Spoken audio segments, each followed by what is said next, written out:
Ya, terima kasih Anda masih bergabung bersama kami, pemirsa. Dan kalau kita bicara mengenai satu hari sebelum merayakan Hari Kemerdekaan Republik Indonesia, biasanya Presiden melakukan pidato kenegaraan di gedung MPR RI, begitu ya, dengan beberapa agendanya. Di antaranya adalah selain menyampaikan RUU mengenai APBN tahun 2023, salah satunya adalah menyampaikan kinerja dari lembaga-lembaga negara lah selama setahun terakhir. Nah, itu dia yang akan kita bahas pada pagi hari ini, menilik kinerja lembaga negara. Sudah tersambung pemirsa melalui video conference begitu ya, bersama dengan Mas Bima Yudhistira, Direktur dari Selios. Ya. Selamat pagi, Mas Bima.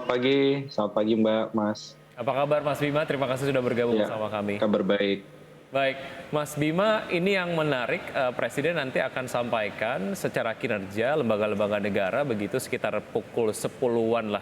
Nah, yang paling kemudian kita ingin cermati adalah kinerjanya begitu. Setidaknya yang tercapture sampai dengan bulan April tahun 2022, tentu saja datanya bisa ditarik ke setahun belakang lah di bulan Agustus tahun 2021. Kemensos, kemudian juga kepolisian dan juga Anda tadi sampaikan Kemenhan juga ini termasuk kepada kementerian dan lembaga yang belanjanya paling banyak. Tapi kalau kita korelasikan dengan kinerjanya, apakah inline dengan banyaknya value ataupun banyaknya nilai uang negara yang dibelanjakan untuk kementerian dan lembaga-lembaga tadi?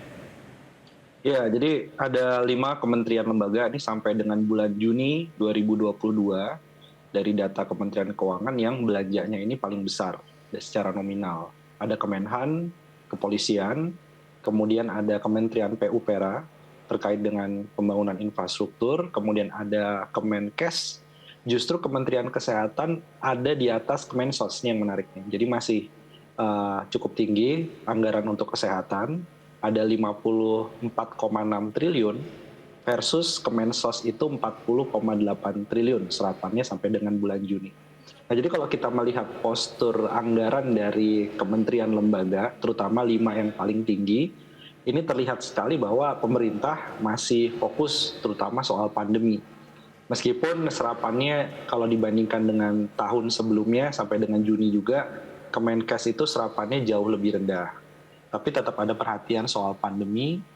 Kemudian Kemensos. Nah, Kemensos ini anggarannya justru mengalami penyusutan. Yang saya kira penyusutannya lumayan lah, 4 sampai 5 triliun rupiah sampai dengan Juni. Jadi Bansos, Kemenkes itu tetap penting, tapi yang menarik memang mengapa Kementerian Pertahanan dan Kepolisian. Nah, ini nomor 1 dan nomor 2 memang anggarannya paling jumbo, tapi juga serapannya dia yang paling tinggi.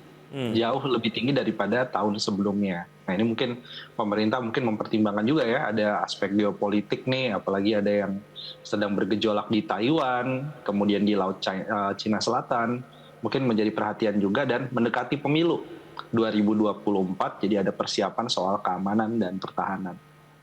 Oke. Terkait dengan kinerja dari kementerian dan juga lembaga tadi yang belanjanya paling banyak, apa yang menjadi concern menurut Anda, Mas Bima? Ya, misalnya kita satu persatu bedah dari Kementerian Sosial, Kemensos. Nah, Kemensos itu memang kan selama pandemi dia salah satu kementerian yang anggarannya cukup jumbo untuk bansos, untuk menjaga daya beli masyarakat rentan dan masyarakat miskin ya, karena belum semua pulih bisa mengejar pendapatan dari masyarakat yang paling atas atau orang kaya. Tetapi kalau melihat dari serapannya, ternyata serapannya itu lebih rendah. Meskipun realisasinya sampai dengan Juni sudah 50% bansos, iya. Tapi kan ini kalau dilihat dari kelembagaan, Kemensos ini mengalami pengurangan anggaran. Yang seharusnya sekarang ini kita perlu mendorong lagi bantuan-bantuan sosial, apalagi pemerintah sudah kirim sinyal akan ada penyesuaian harga BBM jenis subsidi, entah itu Pertalite, entah itu solar, kenaikannya berapa memang masih tanda tanya, tapi sudah ada sinyal. Dan kalau ada kenaikan harga BBM, biasanya berkorelasi dengan kompensasi yang lebih besar bagi masyarakat miskin. Karena masyarakat miskin khawatir bertambah, jadi harus diberikan apakah BLT lebih banyak, atau bantuan-bantuan pangan misalnya untuk kompensasi. atau bantuan yang sifatnya kepada pelaku usaha UMKM. Nah, ini kita melihat pemerintah sepertinya justru lambat untuk melakukan peningkatan atau realokasi anggaran untuk Kemensos. Nah, tapi yang jadi pertanyaan adalah kenapa sisa dana dari PEN itu tidak masuk semua ke Kemensos. Nah, mungkin jawabannya adalah karena kebutuhan untuk subsidi energi tahun ini cukup besar. Jadi dia menyita juga anggaran dari Kementerian Sosial. Karena target subsidi energinya bisa 520 triliun ya sampai akhir tahun 2022. Oke. Ya, yang menarik Mas Bima adalah terkait dengan temuan dari beras bantuan sosial yang tertimbun di bawah tanah begitu. Nah, dari sini ada yang bisa ditelisik nggak? Apa yang harus diperbaiki dari hal ini? Ya, ada beberapa hal ya. Tentunya ini juga masalah pendataan. Jadi ada masalah pendataan karena pendataan ini nanti berkaitan dengan pengawasan. Termasuk soal kasus beras misalnya, kan bisa didata berasnya harusnya ada berapa, kebutuhannya, kapan kemudian disalurkannya, dan itu semua datanya yang memang saat ini sedang dibenahi oleh Kementerian Sosial. Sudah ada data terpadu kesejahteraan sosial, itu baik, tapi yang lebih penting lagi memang data orang miskin, data bansos ini sangat dinamis, terutama menghadapi situasi ekonomi yang sedang penuh tekanan. Sehingga pendataan ini kalau perlu memang alokasi anggaran khusus di Kementerian Sosial untuk pendataan yang update bisa dipakai di seluruh kementerian lembaga. Jadi kalau mau mencari siapa yang tepat sasaran subsidi dari Kementerian ESDM, dari Pertamina, itu merujuknya pada satu data, yaitu data terpadu kesejahteraan sosial. Oke. Nah, kemudian yang PR kedua tentu pengawasan. Datanya mungkin sudah mulai diperbaiki, tapi pengawasan di lapangan, ya administratif, masih ada pejabat juga mungkin yang takut-takut dianggap ini menyelewengkan anggaran, menyelewengkan bansos, meskipun dia sudah dalam koridor yang benar. Nah, itu mungkin pendampingan dari Kemensos, pendampingan dari kejaksaan, kepolisian, bahkan sampai dengan KPK, BPK, BPKP. Ini yang perlu diintenskan sehingga tidak ada lagi lah alasan bagi kepala daerah, pejabat pelaksana teknis sampai ke level dana desa misalnya, itu takut terhadap kriminalisasi. Kalau memang dia sudah punya prosedur dan tidak ada niat memang untuk melakukan korupsi terhadap dana bansos. Oke, kita tadi sudah berbincang bersama dengan Mas Bima bahwa untuk tahun 2022 ini anggaran untuk kementerian dan lembaga paling banyak itu adalah Kementerian Sosial, Kementerian Kesehatan, kemudian Kepolisian, kemudian juga dan satu lagi tadi Pertahanan Negara gitu ya. Dan serapan yang paling disoroti oleh Mas Bima tadi adalah Kementerian Sosial yang kayaknya itu masih lamban. Nah, kalau memang BBM ini akhirnya fix naik gitu ya, pasti kan harapannya ada bantuan sosial juga untuk masyarakat yang kurang mampu. Apakah itu menjadikan kemungkinan dana untuk Kementerian Sosial juga mengalami peningkatan kembali, Mas Bima? Kemudian sebenarnya dari kacamata Anda, kementerian dan lembaga mana yang patut ditingkatkan alokasi dananya? Ya, itu betul sekali ya. Mungkin akan ada perubahan anggaran yang hampir mirip dengan pada waktu masa pandemi, terutama untuk jaminan atau jaring pengaman sosial. Kenapa? Karena memang yang sekarang menjadi tantangan adalah bagaimana menurunkan tingkat kemiskinan itu lebih baik bahkan dibandingkan pra-pandemi atau tahun 2019.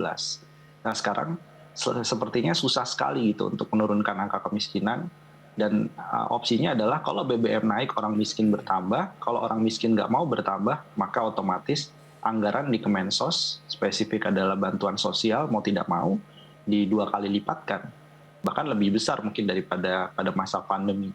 Karena yang kita bicarakan bukan hanya rumah tangga miskin yang beli solar ataupun pertalite, tapi ada 64 juta UMKM yang sebenarnya dia berhak juga beli BBM LPG jenis subsidi.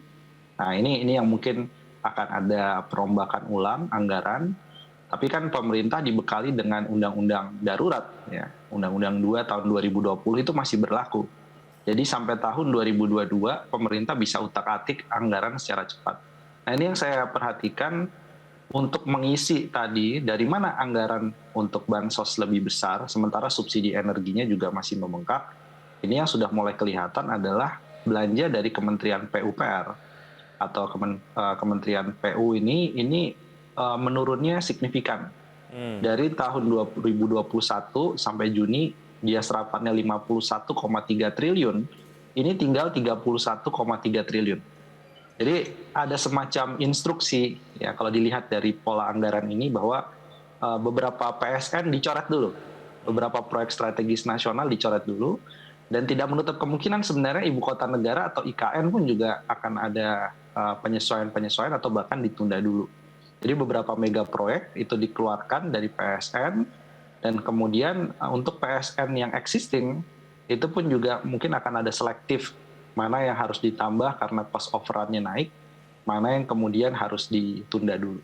Oke, dari untuk ibu kota negara sendiri, Mas Bima, kalau dilihat dari gesturnya gitu yang terlihat bahwa ini termasuk kepada sebuah proyek yang nampaknya belakangan digadang-gadang sebagai proyek yang cukup diprioritaskan lah oleh pemerintah. Jika kemudian anggaran PUPR sendiri secara serapan diinstruksikan begitu dalam tanda kutip ataupun kesimpulan Anda tidak dilakukan secara maksimal karena ada pengalihan dari PSN begitu, apakah memang secara penggunaan dana nanti mostly akan menggunakan dana kerjasama dengan pihak lain dari investasi, dan artinya secara porsi untuk APBN sendiri untuk pembangunan IKN ini akan dipastikan lebih sedikit? Ya, sebenarnya kita bisa berkaca ya, satu mega proyek yang memang sudah berjalan dan progresnya 80% itu kan kereta cepat Jakarta-Bandung. Nah, yang menarik yang kita pelajari adalah sebelumnya ini adalah program yang sifatnya bisnis to bisnis. Artinya konsorsium BUMN itu disuruh mencari pinjaman atau pendanaan. Tapi situasi saat ini untuk mencari pendanaan dari swasta ataupun investor asing masuk ke infrastruktur, mendekati pemilu lagi, itu kan dianggap relatif beresiko kalau untuk yang infrastruktur. Nah, artinya apa? Artinya ujungnya adalah proyek-proyek yang memang dikerjakan oleh BUMN, seolah-olah tidak menjadi beban APBN. Ujungnya adalah pemerintah tetap harus memberikan penyertaan modal negara. Kalau tidak salah 4 triliun ya untuk kereta api Indonesia dalam rangka pengerjaan proyek kereta cepat Jakarta-Bandung karena ada pembengkakan biaya. Nah, ini dilematis pilihannya. Kalau tidak mau jadi beban APBN, pertanyaannya apakah investor itu punya confidence atau kepercayaan untuk memasukkan uang, apalagi proyek IKN jauh lebih besar anggarannya dibandingkan kereta cepat Jakarta-Bandung kan begitu. Okay. Ini yang menjadi pertanyaan. Sebenarnya begini, solusinya bagaimana? Solusinya adalah di dalam Undang-Undang IKN itu tidak disebutkan 2024 mulai pengerjaan atau IKN harus selesai 2024. Jadi pemerintah bisa punya banyak cara untuk bilang bahwa prioritas sekarang adalah subsidi, prioritas sekarang adalah mengembalikan daya beli masyarakat dulu dari tekanan global, baru kita bicara IKN nanti. Kapan nanti presiden barunya mungkin yang akan bicara soal IKN. Baik, secara tengah waktu nampaknya sengaja floating begitu ya. Oke, jadi lebih tepatnya saat ini akan lebih menyasar kepada kesejahteraan masyarakat melalui bantuan-bantuan sosial, subsidi dibandingkan dengan proyek infrastruktur strategis, begitu ya? Ya, betul sekali. Oke, kita tunggu saja seperti apa pidato yang akan disampaikan oleh Presiden Jokowi pukul 2 nanti ya. Ya, dan pukul 10:30 lah nanti mungkin akan disampaikan terkait dengan kinerja dari lembaga-lembaga negara. Baik, agendanya cukup padat hari ini.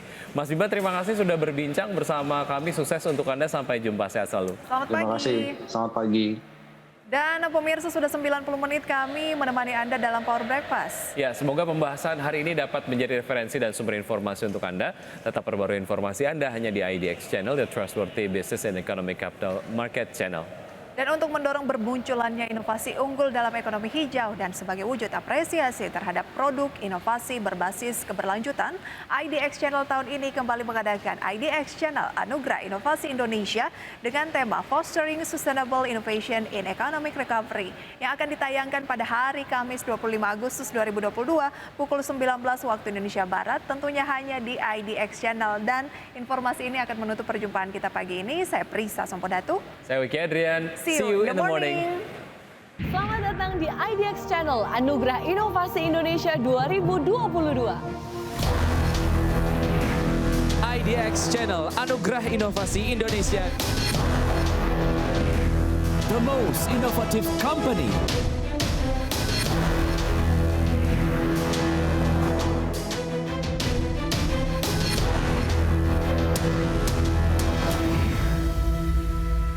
IDX Channel Anugerah Inovasi Indonesia tahun 2022 adalah suatu ajang penganugerahan dan apresiasi kepada perusahaan-perusahaan yang telah menunjukkan inisiatif inovasi yang unggul, berdampak luas, dan berkelanjutan.